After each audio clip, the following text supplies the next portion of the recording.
Good morning, or good evening, or good whatever time it is for you. Welcome back to Human Talks, the podcast where we talk about real life in simple, clear English. I'm your host, and today I have a fantastic topic for us. And I'm here too. I was actually making tea when you said good morning, and I almost choked laughing. Because for me, right now, it is definitely not morning. But that is the beauty of a podcast. You can listen anytime, under your blanket, on the bus, or, yes, while making tea. Blanket English is valid English. We fully support it. So wherever you are right now, welcome. You are in the right place. And before we jump in, how are you today? Like, really, not the automatic, I'm fine. How did your morning go? Well, I set my alarm for 6. I woke up at 6. And then I had a very deep and important conversation with myself about whether 6 was actually a necessary time to wake up. And then it was 7. That is the most relatable thing I have heard this week. That silent negotiation with yourself at 6 in the morning is absolutely a universal human experience. And that is actually connected to today's topic, because today we are talking about morning routines, but not perfect Instagram-style morning routines with green smoothies and cold showers at 5 a.m. Oh, thank goodness, because I was ready to leave if we started talking about cold showers. No cold showers, I promise. We are talking about real mornings. Messy, slow, slightly confused mornings, and how you can use just a small piece of that morning to actually improve your English. And this is a topic I care about a lot because so many learners tell us the exact same thing. I want to improve my English, but I have no time. And I used to think the same thing. Now today, we are going to look at that idea carefully. We will talk about why morning is actually a powerful time for learning. We will walk through a simple 4-step routine. Listen, speak, write, review. We will share some real stories, and we will spend time exploring the vocabulary from this episode so that your B1 level can start stretching beautifully toward B2. And just to set expectations, this episode is about 30 minutes long, but it will not feel heavy. Think of it as a warm, comfortable conversation with two friends who happen to be very interested in helping you grow your English. Exactly. So get comfortable, grab your drink, and let us begin. Okay, so let's start with a fundamental question. Why are we focusing on mornings? Why not evenings or lunch breaks or any other time? Great question. And I want to give you a really honest answer, not just the obvious one. The obvious one is mornings are quiet. Fewer notifications, fewer people asking for things from you. That part is true. But there is something deeper happening in the morning that makes it special for learning. What is the deeper thing? Think about a notebook. When you open it to a fresh, blank page, no writing on it, no coffee stains, nothing. How does that feel? Clean. Open. Like anything is possible. Exactly. And that is what your brain is like in the early morning. It has not yet been hit by the news, by difficult emails, by arguments, by decisions. It is a blank page. And whatever you write on that blank page first, that is what sets the tone for the whole day. So if the first thing I write on that page is Instagram drama or bad news, that sets the tone? Yes. And if the first thing you write is something calm, meaningful, and useful, like a short English podcast or 5 minutes of writing, that also sets the tone. And it sets a very different one. I remember the first time I really felt this. I had a week where every morning I started with my phone, just scrolling. And by 9 a.m., I already felt tired and slightly irritated, and I didn't even know why. Because you had already consumed a huge amount of information that had nothing to do with your actual goals. Your brain was full before the day even started. And then I tried 1 week of a different experiment. I left my phone across the room. And the first thing I did was make coffee and put on an English podcast while I got ready. And the difference in my mood was honestly surprising. That is the power of the blank page. You're not just practicing English. You're actually choosing what version of yourself you want to be that day. And I think a lot of people don't realize that. They feel like their morning mood just happens to them. But actually, it is shaped by those first few intentional choices.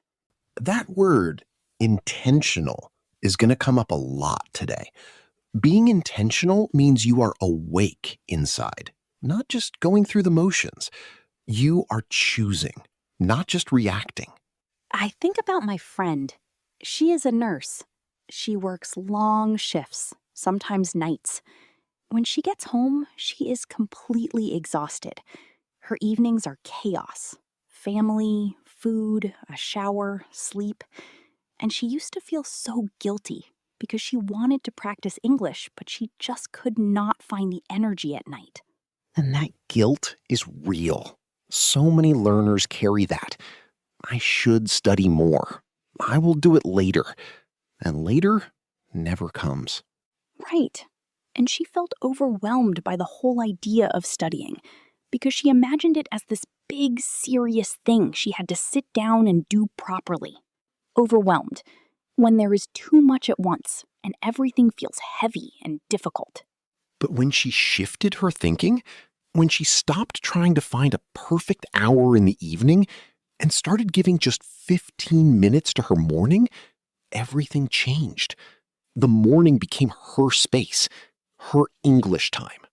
And it was not a big dramatic change. It was just 15 minutes earlier. Same house, same coffee, different choice. Okay, so let us get practical. We want to give you something real that you can actually use tomorrow morning. A simple 4-step routine. Think of it like a small breakfast for your English. Just a few bites, not a full meal. I love that image. A small breakfast. Because nobody wants to eat a 5-course meal at 7 a.m. Exactly. So the 4 steps are listen, speak, write, review. And each one can be as short as 5 minutes. The total time? 20 to 30 minutes. That is all. And I want to say, you do not have to do all 4 every single morning. If you only have 10 minutes, just do 1. The most important thing is that you show up consistently. Step 1, listen. This is probably the most natural place to start. Your ears wake up before your mouth does. In the morning, your brain is like a clean sponge. It has not touched the dirty water of stress yet. And a sponge in the morning absorbs deeply. And the good news is you are already doing things in the morning. You are making coffee, you are getting dressed, you are commuting. You just need to change what plays in the background. Same morning, different audio. Instead of music or silence or social media videos, you press play on something in English. A podcast like this one, a TED Talk, an audiobook, a YouTube channel you enjoy. And it does not have to be academic. It does not have to be a lesson. In fact, I think the less it feels like a lesson, the better, because you will actually listen to it. True. If it feels like homework, you will avoid it. But if it feels like spending time with interesting people who happen to be speaking English, you will look forward to it. I started with cooking podcasts in English because I love cooking. And suddenly I was learning words like sauté and fold in the egg whites and let it simmer without even trying. And now you actually use those phrases, which is how vocabulary really sticks. Not from a list, but from context and emotion. Step 2, speak out loud. Now this is the one that most learners skip, and it is the most important one. Oh, absolutely. Because I think so many people can understand English well, they can read it, they can listen to it, but the moment they need to open their mouth, the brain freezes. And the reason is simple. If you never practice the physical act of speaking, your mouth is not trained. your tongue, your lips, your breath. They have never done this before. Of course they feel stiff. It is like watching gym videos for a year and then going to the gym and wondering why your muscles are weak. Watching is not training. Listening is not speaking. Oh, morning is your private gym. Nobody is watching, nobody is judging. It is just you, your voice, and maybe your bathroom mirror. I talk to my mirror every morning in English. I have full conversations with myself. My flatmate thinks I am a little strange. You are not strange. You are building neural pathways. And what should people say? Some people do not know where to start. Start small. Describe what you see. The sky outside is gray this morning. My coffee is a bit too hot. I have a meeting at 10, and I am not looking forward to it. Just 3 sentences. That is enough. Or repeat sentences from the podcast you just listened to. Or answer simple questions out loud. How do I feel today? What am I grateful for? What is my plan for this afternoon? These are real questions, and they push your English into real territory. And even if your pronunciation is not perfect, that is fine. The goal in the morning is not perfection. The goal is movement. Getting your mouth moving in English. Step 3. Write in English. Just a little. Not an essay. Not a diary with perfect grammar. 3 to 5 sentences in your notes app or a small notebook. I think of writing as cleaning your mental desk. Your thoughts in the morning are like papers everywhere. Plans, worries, memories, ideas. When you write, you sort some of them. You give them a shape. And when you write in English, you are doing 2 things at the same time. You are organizing your mind and you are practicing the language. It is a very efficient use of 5 minutes. You can write, "Today I want to feel calm." Or, "I am a little nervous about this afternoon, but I think it will be okay." Or even just describe your morning. The light is coming through the curtains. I can hear traffic outside. And please do not worry about making mistakes. The morning journal is not for your teacher. It is for your English brain. The goal is to think in English, not to perform in English. This kind of writing is also very mindful. You are not rushing. You are pausing. You are asking, what is actually inside me right now? And that question, in any language, is a powerful one. Step 4, review. And this is the one that actually makes everything else stick. Without review, learning is like buying beautiful flowers every day and never watering them. They look exciting for a moment, and then they die. Exactly. You might learn 5 beautiful new words on Monday, but if you never see them again, by Friday, they are gone. Review is how you move words from short-term memory to long-term memory. So just 5 minutes. Look at the words and phrases you collected from yesterday's podcast or reading. Say them again. Use one in a sentence. Check if you remember the meaning. This does not have to be complicated. A small notebook, a notes app, even little sticky notes on your bathroom mirror. The goal is just to touch those words again while they are still alive in your memory. I use voice memos. When I hear a word I like, I record myself saying it and using it in a sentence. And in the morning, I play 3 of them back. It takes 4 minutes, and it feels like visiting old friends. Visiting old friends. That is a beautiful way to think about vocabulary review. I want to share a story now, because I think sometimes we need proof that this actually works. Not just theory, real proof from real people. Go ahead. I always love your stories. There is a woman. Let's call her Lena. She works in customer support for an international company. Her job requires English, but her spoken English made her feel nervous. She would freeze in meetings. She would type carefully, but speaking felt impossible. That is a very common experience. Reading and writing English is one skill. Speaking English in real time, that is a completely different muscle. So Lena decided to try something simple. Not a course, not an app with hundreds of levels, just this. Every morning on the train to work, 30 minutes, She listened to an English podcast, and when she got to her stop, she had 2 minutes before she walked into the office, and she used those 2 minutes to say 3 English sentences out loud about anything. And what happened? After 1 month, she noticed that when English came up unexpectedly in a meeting, she did not freeze as long. After 3 months, her manager commented that her English in calls had improved. After 6 months, she was leading meetings in English. 6 months.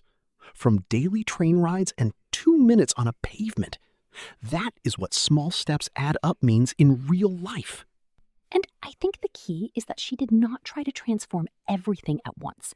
She did not sign up for an intensive course while working full-time and managing a family.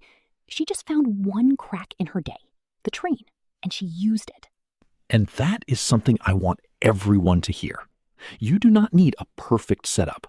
You do not need a quiet study room with good lighting and 2 free hours. You need a crack in your day, a small opening, a commute, a walk, a shower. Those are enough. I have another one, a shorter one. A young man who was learning English to help his family. His parents had immigrated to a new country, and he was always translating for them. But it was exhausting, and he felt his English was not good enough. That is so much pressure to carry. He told me he felt distracted every time he tried to study. He would open a book and immediately think about his family, about work, about money. The stress would pull his attention everywhere. This is where the morning routine becomes especially powerful. Because in the early morning, before the full weight of the day lands on you, there is a small window of quiet. And in that quiet, you can actually focus. He started waking up 20 minutes earlier. He put his phone in a different room. He made tea and listened to English for 15 minutes. And then he wrote 5 sentences in English about something positive, something he was looking forward to or grateful for. He was protecting the morning, creating a small sanctuary before the noise arrived. And his English improved. But more than that, he told me that those morning 20 minutes became the part of the day he looked forward to most. It was his time, his quiet, his English, nobody else's. That is really beautiful, because we often talk about English as a skill we need for practical reasons, but it also becomes a space, a practice, almost like meditation. Yes, and I think that is what makes the morning routine sustainable. It is not just useful, it feels good. And when something feels good, you keep doing it. Okay, I want to address the elephant in the room. The thing that almost everyone says when we talk about morning routines. I have no time. Exactly. And I want to say, I hear you. I genuinely do. Some of you have small children who wake up before you. Some of you have night shifts and your morning is 2 p.m. Some of you have 60-minute commutes that start at 6 a.m. Life is genuinely full. We know that. We are not here to make you feel guilty. But I want to offer a gentle challenge. When we say, I have no time, what we often mean is, my time is already full of habits I never consciously chose. Not bad habits necessarily, just automatic ones. Like how I used to spend 20 minutes every morning reading news that made me anxious. I was not choosing to do that. I just did it because my hand knew where to go. Exactly. And that 20 minutes was available. It was just already occupied. So the question is not really, do I have time? The question is there something I already do in the morning that I could swap, just partially, for English? Keep your coffee. Keep your morning walk. Keep your shower. Just change what you listen to. Same activity, different audio. Same train, different podcast. Same breakfast, different language in your ears. You are not adding to your morning. You are layering something meaningful onto what already exists. And for those whose mornings look completely different, night workers, parents of newborns, people in time zones that make morning a complicated concept, the principle still applies. Find your blank page moment. Find the time of day when your mind is freshest and the world is quietest, even for 10 minutes. Because this is not really about the morning. It is about intention. It is about deciding there is a window in my day, and I am going to use it for something that matters to me. And your English matters. Not because you need to impress someone, but because it is a door. English opens doors to jobs, to travel, to ideas, to people, to opportunities you cannot even see clearly yet. It is like building a key to rooms you do not even know exist yet. And every morning you spend 10 minutes with English, you are shaping that key a little more. There's also this idea that some people are just talented at languages and others are not. And if you are not talented, you will never be fluent. I find that idea genuinely unhelpful. Because when you look at people who actually became fluent, not the ones who could learn a language in 3 weeks and posted about it online, but the quiet, ordinary people who really became fluent, it was almost never about talent. What was it about then? Discipline, routine, showing up even on the days when you did not feel like it. They were not always the smartest people in the room. They were just the most consistent ones.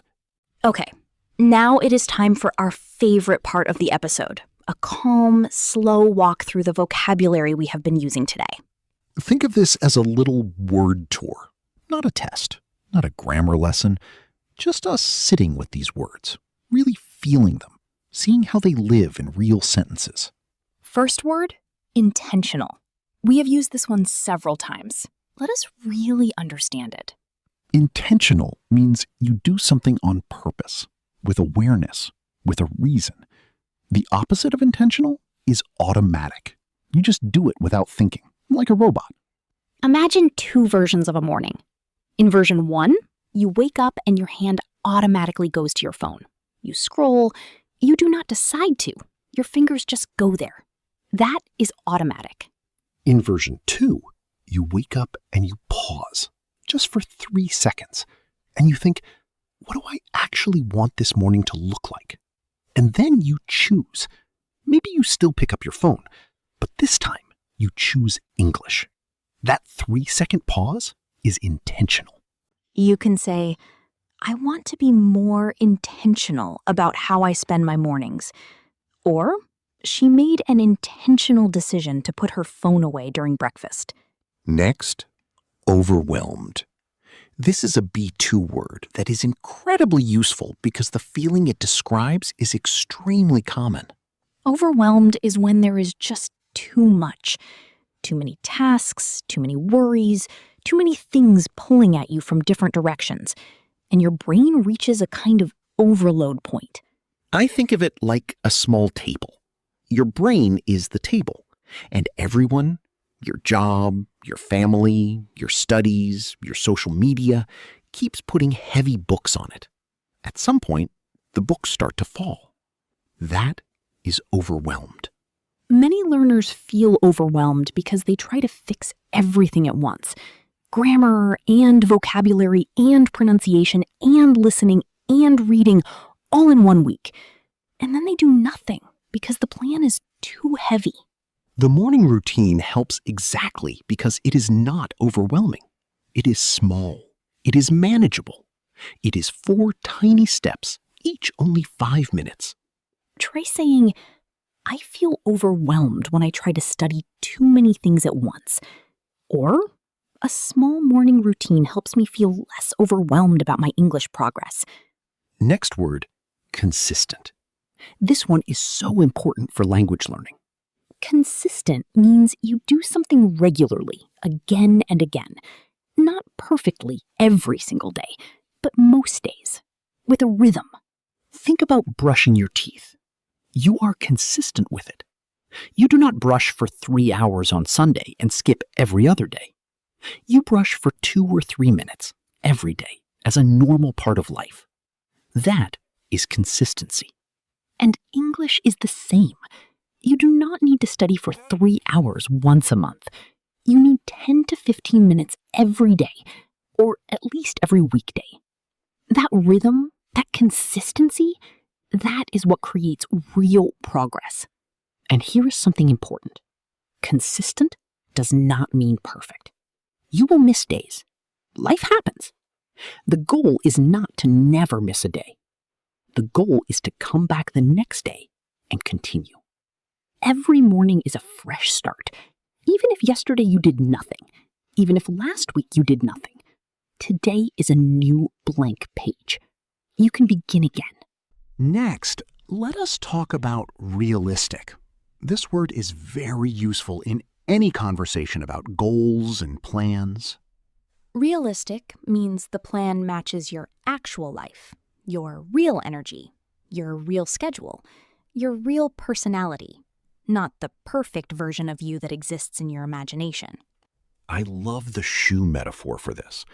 A realistic plan is like shoes in the right size. If the shoes are too big, you trip. If they're too small, you get blisters. The right size lets you walk every day, comfortably, for a long time. Saying, I will study English for 2 hours every morning might be a very exciting goal, but if you have children and a full-time job, it is probably not realistic. It is shoes that are too small. But 15 minutes? That is probably realistic for most people. You can actually do it. You can build it into your life. And a realistic plan is the only plan you will actually keep. Try, I want to make a realistic plan for my English routine. Or 10 minutes of listening in the morning feels realistic and achievable for me. Now, let us look at two B2 words that often appear together: productive and refreshed. Productive means your time did something useful. You got something valuable from it. You feel like you invested those minutes well, not wasted them. Think about 2 mornings. In morning 1, you scroll social media for 20 minutes. You see some memes, some news, some people's holiday photos. At the end, how do you feel? Usually a bit empty, or actually more tired than before I started. In morning 2, you listen to 15 minutes of English, write 3 sentences, and review 5 words. How do you feel? You know what? Honestly, more awake. More like I did something. Even if it was small, it was mine. That is the feeling of productive. Not busy, not exhausted from effort, just satisfied. I did something good for myself today. And refreshed is the feeling after you do something that restores your energy, like opening a window in a hot, stuffy room. Same room, but suddenly there is cool air. You can breathe again. A morning walk can make you feel refreshed. A short meditation, writing in a journal, listening to music you love.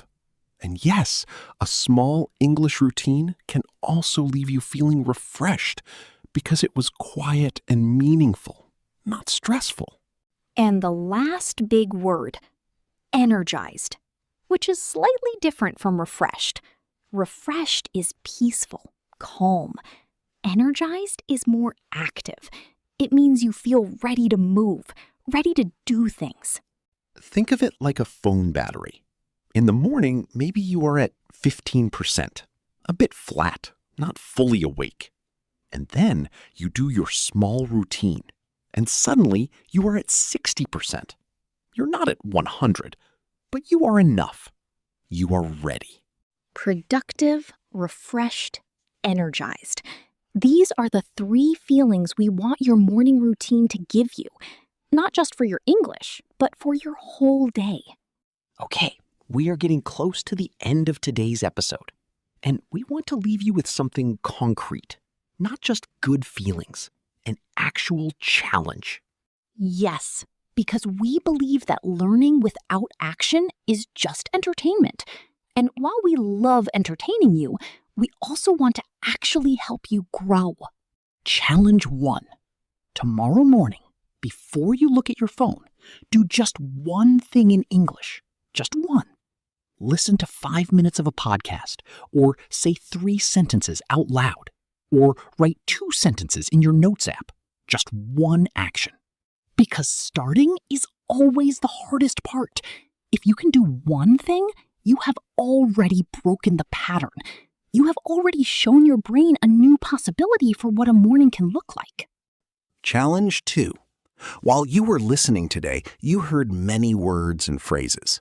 We want you to choose one, just one, that felt useful, interesting, or new to you. Maybe it was intentional.